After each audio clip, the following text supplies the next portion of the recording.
let's jump in, right away here and take a look at what that Lumio dashboard looks like once you're all signed in. And it's looks pretty simple, looks pretty easy to navigate here once you are involved. One of the things that, those pop-up windows always come up. One of the things that I was looking for right away is some other content that either Lumio created or has been made public and available within the library that Lumio has. And so from the tabs on the top, I went into Lumio Library.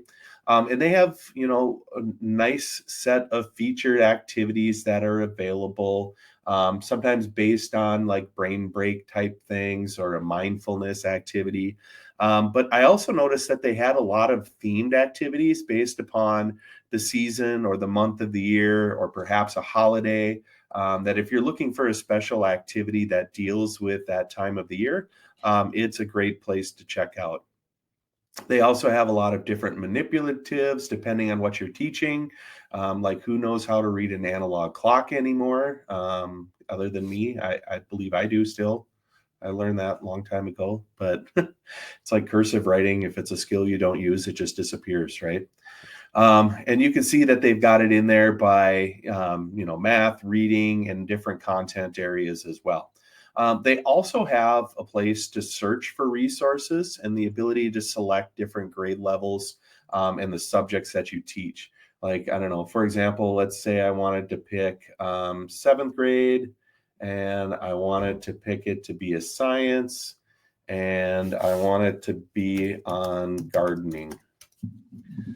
And this was a common thing that I found, and I know David pointed that out to me too, that yeah, it is that sometimes their search features will yield no results. And it could be for a couple of different reasons. It could be because there's no content created for that, or it could be because you've put too many filters on it and it's having a difficult time trying to narrow it down to one of those different items. So if you clear the filters, it often looks pretty good.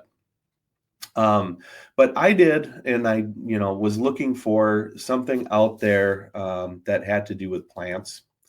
And actually, if I left it as, more vague, and then I just picked out the area that I wanted, I could see there's a lot of different things that are in there about plants. And if you open them up and take a look at them, you can get an idea for the grade level that it would be appropriate for. And so I went in and I said, I want to do something for 4th grade, and see, I'm adding more things to the filters here, right? And I can go in and I can put it in there in the sciences, and I get more items that pop up. So I found one here, and I'm actually going to open up. Once you find one that you want to be able to use, like if you go into plant parts and you say, hey, this looks really good. I like what's here. It gives some instruction and it gives some ideas. And you see that, yep, this looks like something I want. If you just click Save to My Library, then it is going to put that into the section up on the top here. That's called My Library. And as it's importing, I'm just going to let it go. But I'm going to show you here the ones that I looked at and tweaked with the other day, like literally just yesterday. And so one that I found that I wanted to take a look at was called Gift of the Garden.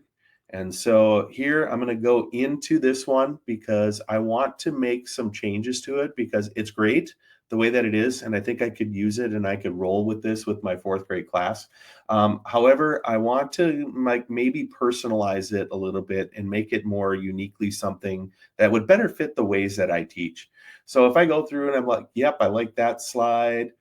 This one's kind of nice. It introduces it to it. This one has a vocab activity for students where they can check out different flip cards here to maybe familiarize themselves with some of the terms. And if I click on one of the terms here, you can see how that looks, in that preview of that activity.